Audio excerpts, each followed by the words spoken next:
Bonjour tout le monde. Aujourd'hui, on va voir un chapitre, une section, un sous-chapitre qui est assez long. Donc, on va demander nous bien manger, faut ne pas que nous venons chez nous, parce que bagala, lit solide, dit long.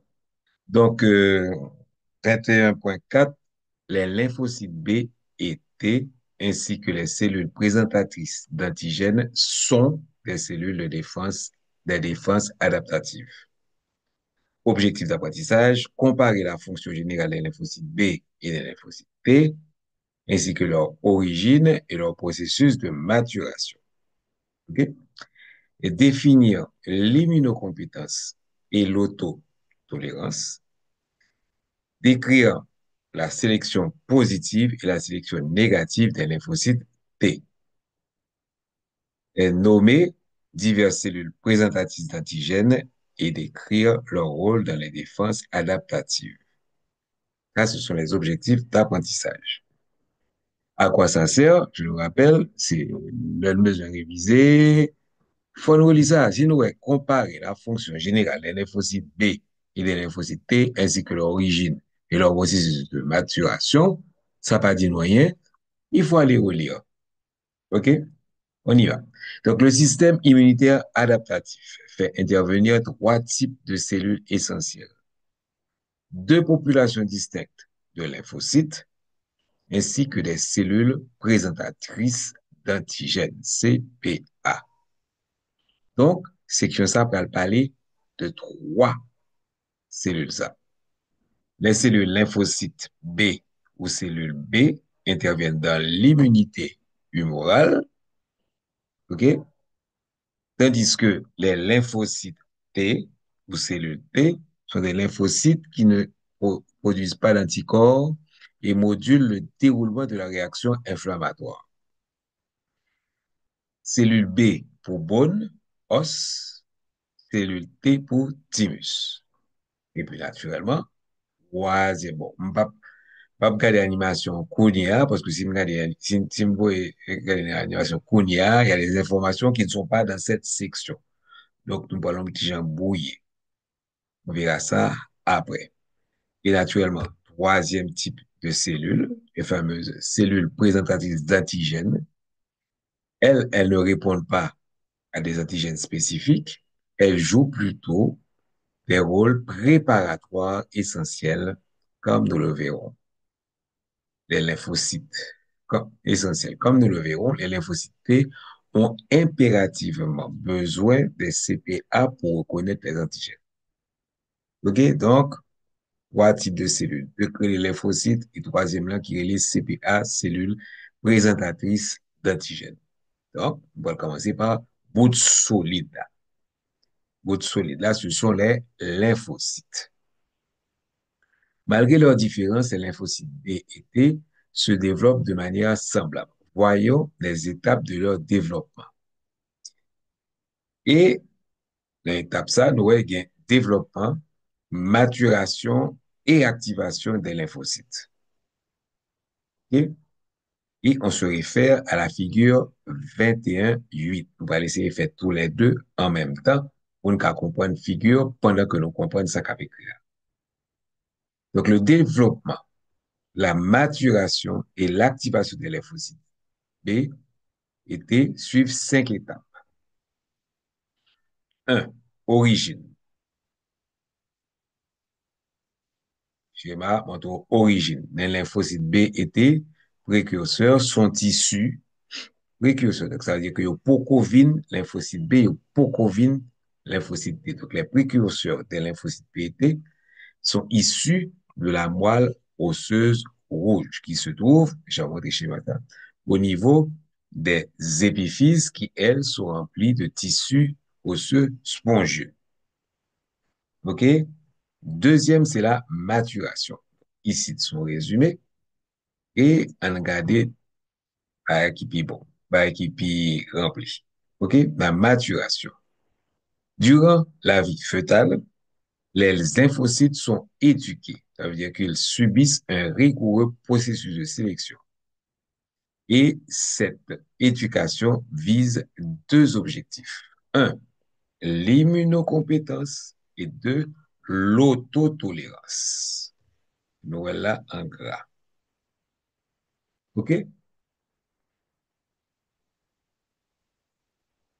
Donc, l'immunocompétence, c'est quoi? Chaque lymphocyte doit acquérir la capacité, doit dire la compétence, de reconnaître un antigène spécifique en se liant à lui.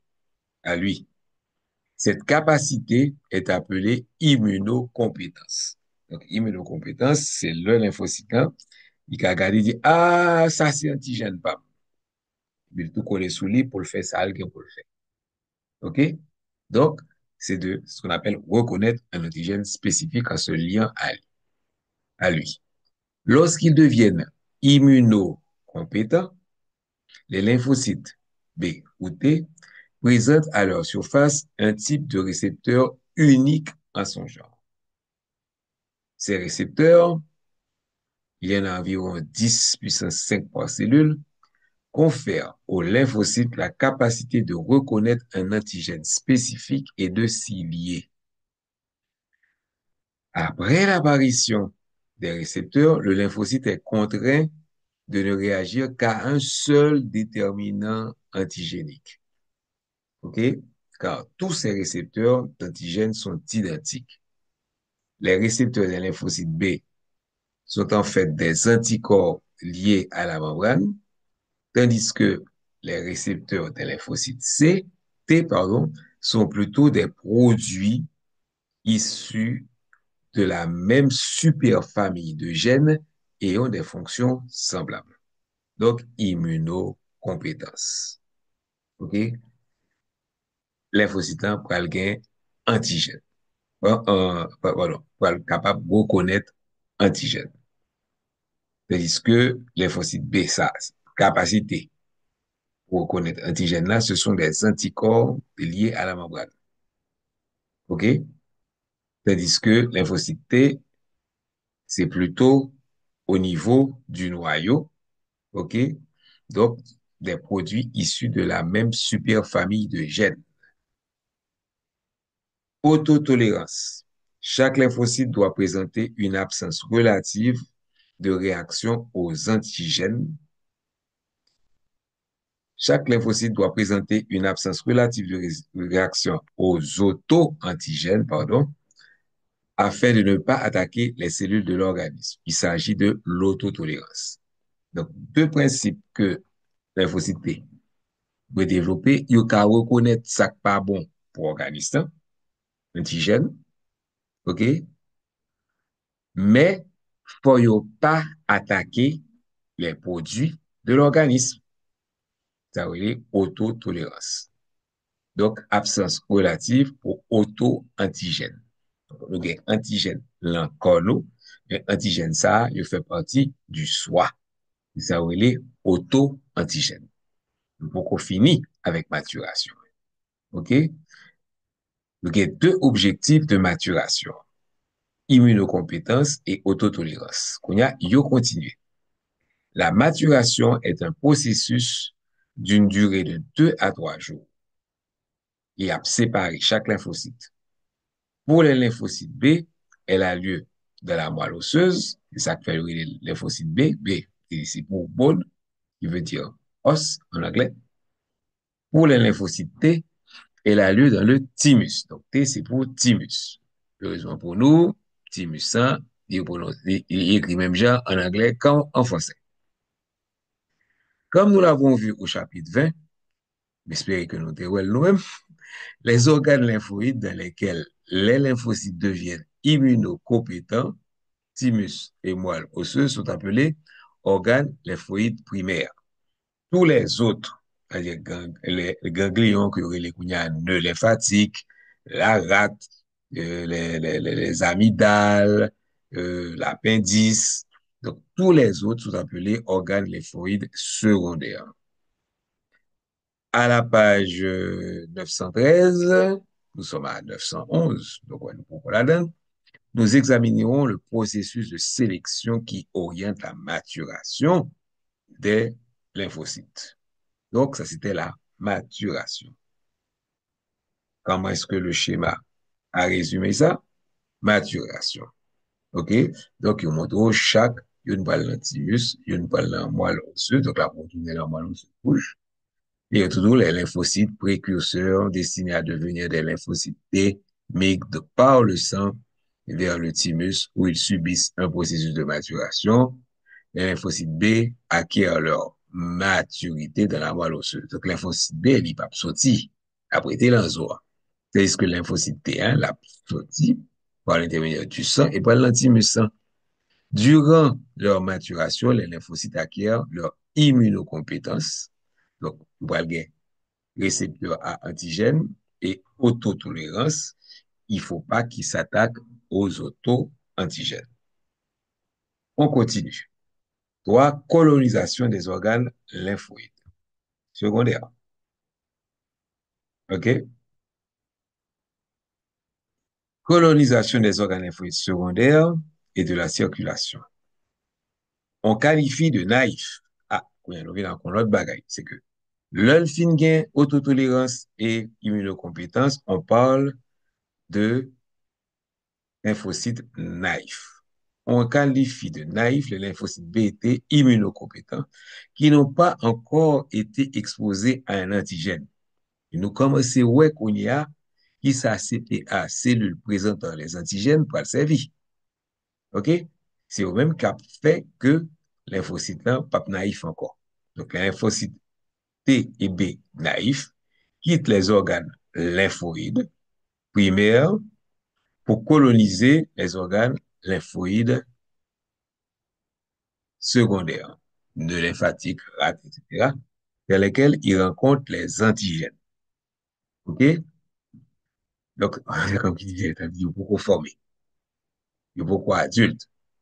Les lymphocytes, en particulier les lymphocytes T, il y en a pour que pour ça, insister sur lymphocyte T, c'est parce qu'il est très fort dans le lymphocyte T. Mais pour lymphocyte B, il y a quelques petits problèmes.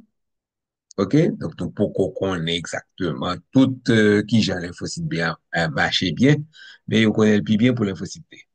Donc, les lymphocytes, en particulier les lymphocytes T, qui constituent 65-85% des lymphocytes transportés par voie sanguine, patrouillent sans cesse l'organisme. Cette recirculation augmente considérablement la possibilité lorsqu'un lymphocyte entre en contact avec des antigènes se trouvant dans différentes parties de l'organisme, de même qu'avec un très grand nombre de cellules présentatrices d'antigènes et d'autres lymphocytes. Par exemple, un lymphocyte T patrouille la lymphe et le sang et retourne dans un nœud lymphatique environ une fois par jour. La circulation des lymphocytes peut sembler aléatoire, mais leur émigration vers les tissus qui ont besoin de leurs services de protection est hautement spécifique et soumise aux signaux de guidage. C'est AM exhibé par les cellules endothéliales des vaisseaux. OK? Donc, ça, c'était numéro 3, qui était colonisation des organes lymphoïdes. OK? Maintenant, 4, rencontre d'un antigène et activation. Donc, jusqu'à présent, on a affaire à des lymphocytes naïfs.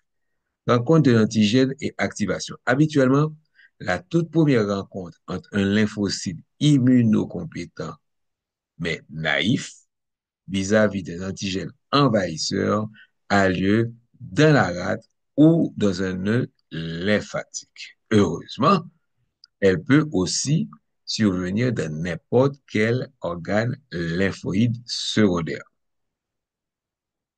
OK? Les cellules immunitaires logées dans les nœuds lymphatiques occupent une position stratégique pour rencontrer une grande variété d'antigènes, puisque les capillaires lymphatiques recueillent les protéines et les agents pathogènes dans presque tous les tissus de l'organisme. Par contre, si nous songeons ça, lors de l'inflammation, tous les déchets qui résultent de l'inflammation, ils vont être drainés par le liquide lymphatique. OK? Donc, et ce liquide lymphatique va passer à travers les nœuds lymphatiques. et les organes lymphoïdes. Lorsqu'un antigène se lie à un lymphocyte qui possède un récepteur pour lui, l'antigène choisit ce dernier pour continuer à se développer. Ceci, le processus est appelé sélection clonale. Si les bons signaux que nous décrivons plus loin sont émis, le lymphocyte choisi s'activera pour terminer sa différenciation. Donc, dès qu'un antigène se lie à un lymphocyte qui possède un récepteur pour lui, l'antigène choisit ce dernier pour continuer à se développer. OK?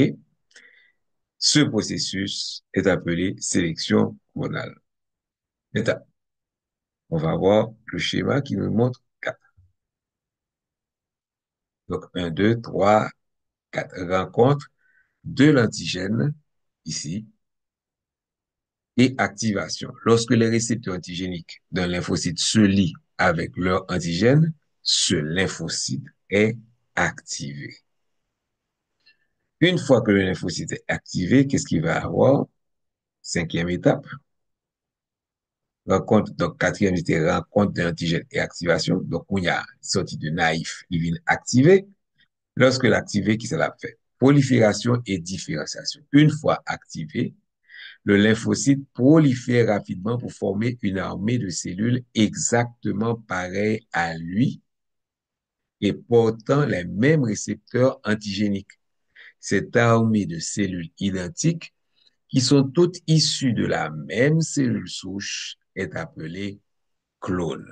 Donc, une fois que les vient activé, l'ipral fait un paquet de l'autre lymphocyte qui paraît à lui-même.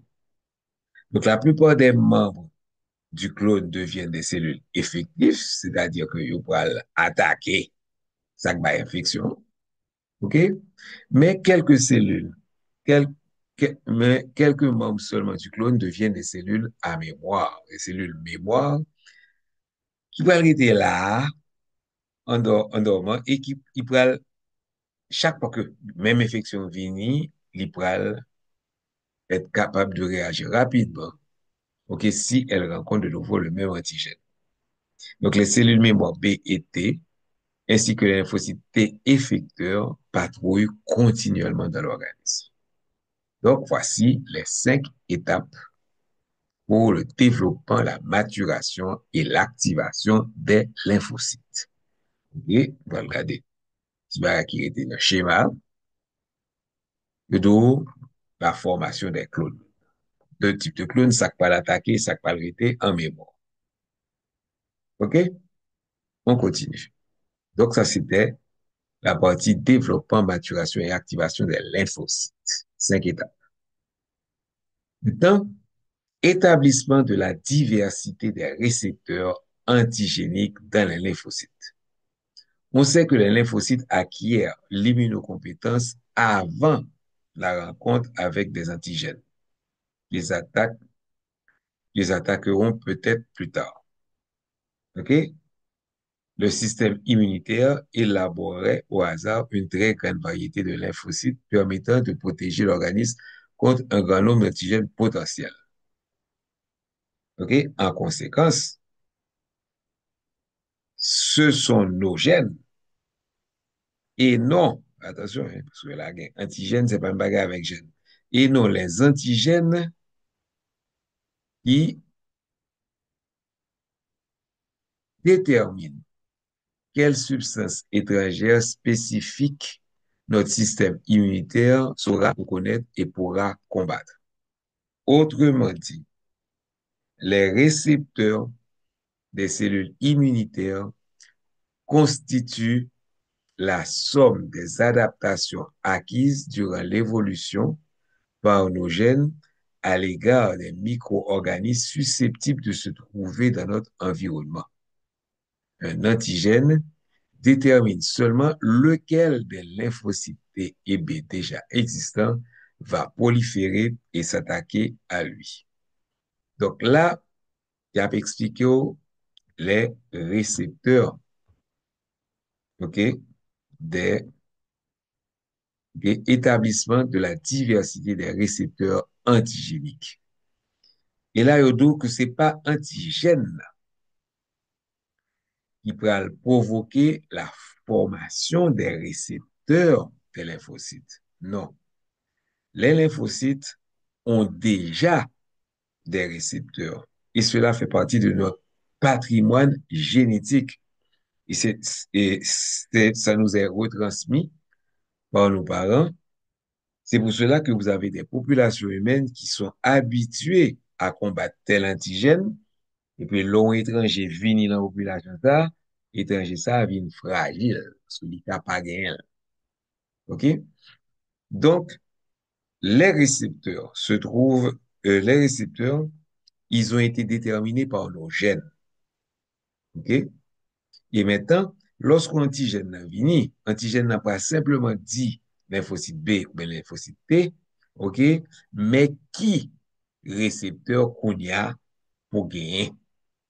Donc, un paquet de bons récepteurs, et là, ils viennent présenter antigène là, OK? C'est seul récepteur spécifique à antigène ça qui peut le proliférer dans lymphocyte là. Ce qui fait que lymphocyte là a qu'à attaquer antigène ça seulement parce que tout l'autre récepteur va disparaître. Donc, parmi tous les antigènes possibles contre lesquels la résistance de nos lymphocytes a été programmée, seuls quelques-uns pénétreront dans notre organisme de besoin. En conséquence, une partie seulement de notre armée de cellules immunocompétentes est mobilisée au cours de notre vie. Les autres cellules demeurent inactives. Nos divers lymphocytes possèdent jusqu'à 1 milliard de types de récepteurs antigéniques différents. Étant donné que ces récepteurs, à l'instar de toutes les protéines, il faut oublier que ces récepteurs sont des protéines, non? Donc, étant donné que ces récepteurs, à l'instar de toutes les autres protéines, sont spécifiés par les gènes, donc par l'ADN, on pourrait croire que l'individu possède des milliards de gènes. Non, il n'en est rien. Chaque cellule de l'organisme contient environ 20 000 gènes qui codent pour toutes les protéines que doivent élaborer les cellules. Donc, comment un nombre limité de gènes peut-il produire un nombre apparemment sans limite de récepteurs antigéniques différents? Des études en génétique moléculaire ont montré que les gènes qui codent pour les protéines de chaque récepteur antigénique ne sont pas présents comme tels dans les cellules embryonnaires et les cellules souches de l'individu. Plutôt que d'héberger une série complète de gènes récepteurs des récepteurs antigéniques, les cellules souches des lymphocytes B contiennent quelques centaines de segments d'ADN ressemblant aux éléments d'un jeu de construction pour des gènes de récepteurs antigéniques. Donc, en fin de compte, pour chaque protéine, pour chaque récepteur qui sont protéines, pas un gène pour lui. OK? Sinon, tu as trop de gènes. Alors, pour coder ces protéines qui sont gagnées, on va avoir quelques centaines de pièces détachées des segments d'ADN. OK? Lors de la maturation du lymphocyte B, en cellules immunocompétentes, des réagencements se produisent entre les segments d'ADN. OK? Ce processus est appelé recombinaison somatique. Donc, cette recombinaison du segment d'ADN permet d'avoir le gène. Le gène ainsi construit peut s'exprimer par synthèse d'une protéine qui forme soit les récepteurs de la membrane plasmique d'un lymphocyte B et T, soit les anticorps qui sont libérés plus tard lors de la simulation de l'antigène. Donc, nous avons des morceaux de gènes qui peuvent recombiner entre eux pour pouvoir synthétiser le récepteur antigénique. Songez bien que récepteurs antigéniques là sont protéines. Maintenant, on va voir la sélection des lymphocytes immunocompétents pendant la maturation. Donc, il y a différentes phases pour que lymphocyte là, vient bon. On avait vu la maturation, OK? Maintenant, on va voir la sélection des lymphocytes immunocompétents durant la maturation. Donc, on avait vu, il faut qu'ils soient immunocompétents et, pour oublier l'autre mot, oui,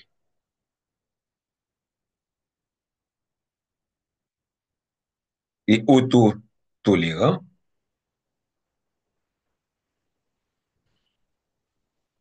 Donc, qu'on y a, et on va le voir, après la maturation, qu'est-ce qui va arriver? Dans la maturation, qu'est-ce qui va arriver encore? Le processus de sélection, l'éducation auquel sont soumis les lymphocytes T est mieux compris que celui subi par les lymphocytes B. L'éducation des lymphocytes T se comporte, l'éducation des lymphocytes T comprend une étape de sélection positive et une étape de sélection négative qui se déroulent tous deux dans le thymus. Et nous parlerons pour qui ça. Donc, la sélection positive est la première épreuve à laquelle sont soumis les lymphocytes.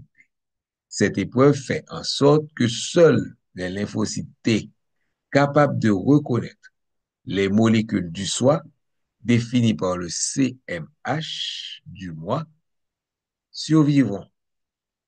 Rappelez-vous que les lymphocytes T ne peuvent se lier à des antigènes que si ceux-ci sont présentés en combinaison avec les protéines du CMH,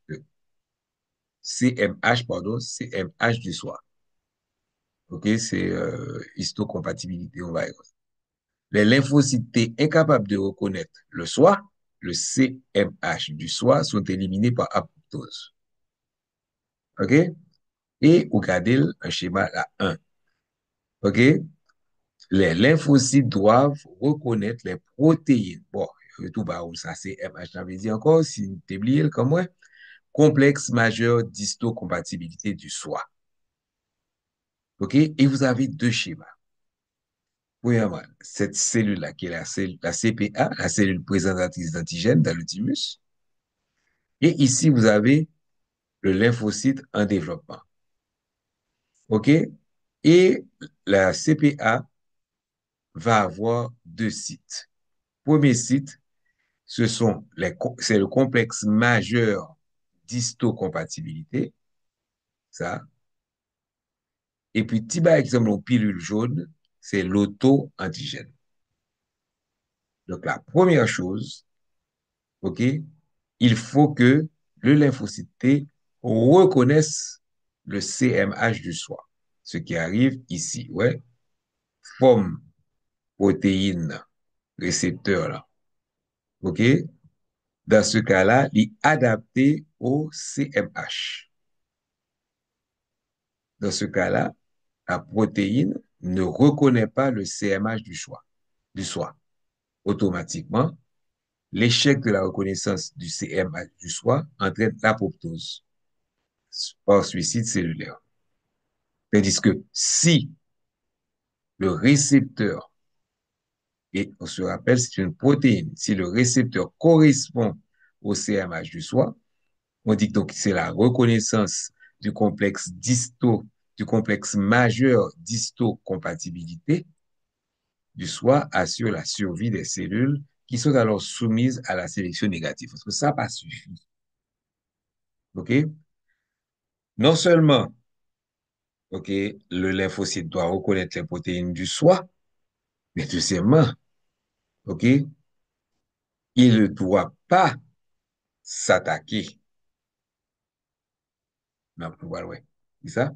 Donc, la sélection négative, deuxième épreuve, permet de vérifier que les lymphocytes T ne reconnaissent pas les auto-antigènes. Donc, ils ne doivent pas s'attaquer aux auto-antigènes et détruire la cellule du soi, ce qu'on appelle la maladie auto-immune.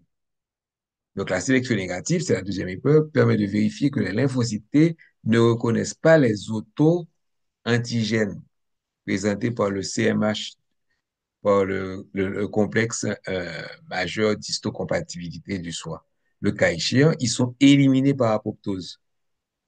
La sélection négative assure l'autotolérance immunologique en vérifiant que les lymphocytes T ne s'attaquent pas aux cellules de l'organisme. ce qui pourrait causer des maladies auto-immunes. Dans les maladies auto-immunes, les lymphocytes du corps attaquent le corps. Comme les lymphocytes autoréactifs sont éliminés, ainsi tous les descendants potentiels, ainsi que tous les descendants potentiels, on parle de délétion clonale. OK? Parce que nous songez, une fois que lymphocyte là pas vin naïf, a vin divisé en deux, on parti qui parle cellule mémoire, et puis on parti qui parle attaquer. Donc, on y a, si tout ça que t'as pour l'attaquer, yo ouais que, yo pas, euh,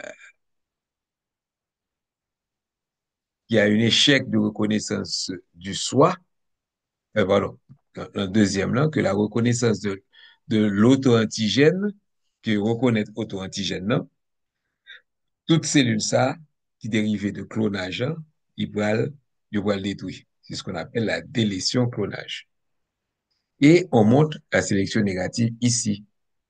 Là, ouais, que lymphocyte, il a tout reconnu. Automatiquement, il va provoquer destruction cellule ça. OK? Donc, il va s'attaquer du moment qu'il reconnaît l'auto-antigène. Donc, quand on dit qu'il reconnaît l'auto-antigène, qu'il reconnaît l'antigène, c'est-à-dire qu'il est prêt maintenant à s'attaquer puisqu'il a reconnu comme étant sa cible. OK? Donc, une fois là, ouais, que il reconnaît toute apoptose, mais ce que là, il ne reconnaît pas, OK, l'antigène du soi, ce qu'on appelle l'auto-antigène. Et à ce moment-là, cellule ça a survivre. C'est l'éducation des lymphocytes dans le thymus. Cette éducation, donc après la maturation, il y a l'éducation. Cette éducation des lymphocytes, ou plutôt la dernière phase de la maturation, c'est l'éducation. Cette éducation des lymphocytes coûte cher à l'organisme. En effet, environ 2% seulement des lymphocytes T satisfont à ces critères et deviennent des lymphocytes T immunocompétents et autotolérants. Les facteurs qui régissent la maturation des lymphocytes B chez les êtres humains sont moins connus. Ça fait au calé Comme les lymphocytes T, seuls, comme les lymphocytes T, seuls les lymphocytes B immunocompétents obtiennent le feu vert pour parvenir à maturité. Que ce soit pour les lymphocytes T ou B, cependant, la sélection n'est pas infaillible. Certains lymphocytes autoréactifs survivent. OK? Et là, on a fini avec les lymphocytes. On y a, si vous voulez bien retenir, faut un petit bac, OK? Pour revoir le plan. Donc, les lymphocytes, qu'est-ce qu'on a fait d'abord? On a parlé du développement, maturation et activation des lymphocytes. OK?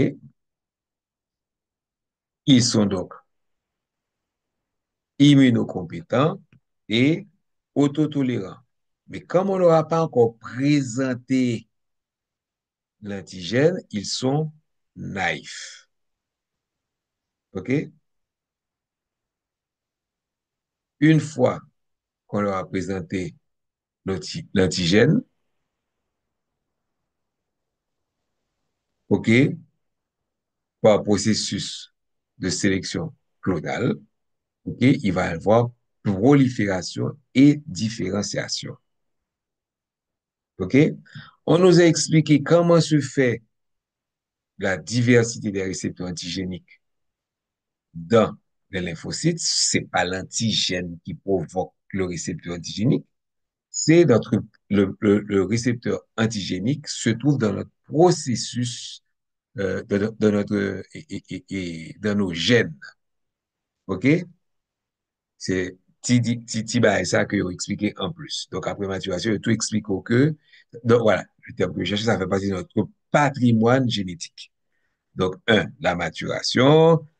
Ah, les antigènes font partie de notre patrimoine génétique et qu'on y a, ils viennent ajouter en l'autre bagaille, c'est la sélection de toute cellule ça qui fait. Attention, il y a la donne qui est dangereux. Donc, OK, en sélection positive, il faut que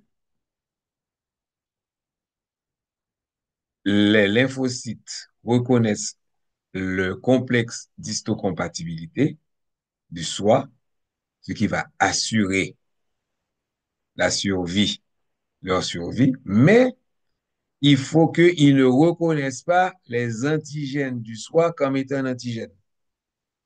Et de tout ça, il n'y a que 2% de lymphocytes à avoir tout ce qu'il faut, mais processus ça pas infaillible, donc il y a un précaprité, comme nous, quelques maladies auto-immunes. On a fini avec les lymphocytes. Maintenant, on va voir la, le troisième type de cellule. On se rappelle, il y avait trois types de cellules, deux types qui sont appelés lymphocytes, T et B, et troisième, là, les fameuses CPA, les cellules présentatrices d'antigènes. Donc, les cellules présentatrices d'antigènes digèrent des antigènes étrangers dans leur phagolysome, phagolysosome. On se rappelle, vous avez le lysosome, le phagolysome, et tout ça habité ensemble, ok, vous donne phagolysosome. Ensuite, elle présente des fragments de ces antigènes associés à une protéine du complexe majeur d'histocompatibilité, tels des panneaux de signalisation sur leur membrane plasmique pour que les lymphocytes T puissent les reconnaître. Les lymphocytes naïfs peuvent être activés et ne sont plus naïfs. OK? Uniquement par des antigènes qui ont été présentés sur les protéines du complexe majeur d'histocompatibilité par les cellules présentatrices d'antigènes. En d'autres termes, les cellules présentatrices d'antigènes servent à présenter les antigènes, bah ouais, c'est ce qu'elle veut dire, c'est à présenter les antigènes aux cellules qui ont pour tâche de les prendre en charge, de prendre ces antigènes-là en charge, de les détruire. Les principaux types de cellules qui interviennent dans la présentation des antigènes sont les cellules dendritiques, les macrophagocytes et les lymphocytes T, et lymphocytes B, pardon. OK? Donc là, on voit quels sont les CPA, quelles sont les cellules qui vont avoir le rôle de CPA, quelles sont les cellules qui vont avoir de cellules présentatrices d'antigènes. Les cellules dendritiques sont spécialisées dans la présentation d'antigènes provenant de virus. OK? Tandis que les macrophagocytes, dans celles des antigènes particuliers. Donc, lui-même, il prend à la fois bactéries et virus, tandis que les lymphocytes B, dans celles des antigènes solubles, les toxines. Comme par exemple, elle a dit ça, le tétanos. OK? Le tétanos, ce sont les toxines du tétanos qui donnent des problèmes. Donc, on va voir comment est-ce que ces trois cellules, cellules dendritiques, macrophagocytes et lymphocytes B, peuvent se transformer en CPA, cellules présentant les antigènes. Donc, les cellules dendritiques sont situées aux frontières de l'organisme, par exemple dans la peau. Ces endroits sont appropriés à leur rôle de sentinelle mobile. Grâce à leur long prolongement cytoplasmique, prolongement fin, les cellules dendritiques piègent les antigènes avec beaucoup de facilité. Elles les engloutissent par phagocytose, puis elles gagnent au niveau du vaisseau lymphatique, puis elles gagnent un vaisseau lymphatique et se rendent à un lieu, à un nœud, mes amis, commencez par tirer à la longue, à un nœud lymphoïde pour les présenter aux lymphocytes T.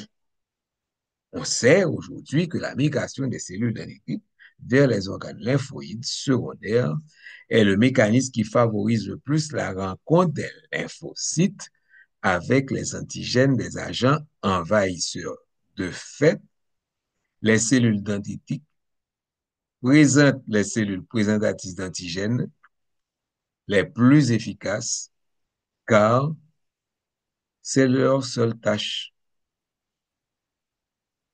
Grâce à leur diligence, l'organisme évite les dommages tissulaires importants qu'il subirait. Autrement, les cellules dendritiques constituent le lien primordial entre l'immunité innée et l'immunité adaptative, puisque les côtés qui est immunité innée. OK? Elle déclenche des réponses immunitaires adaptatives précisément adaptées au type d'agent pathogène qu'elles ont rencontré. Deuxième type de cellules qui ont un rôle CPA, ce sont les macrophagocytes. Les macrophagocytes, les macrophagocytes sont très répandus dans les organes lymphoïdes et les tissus conjonctifs.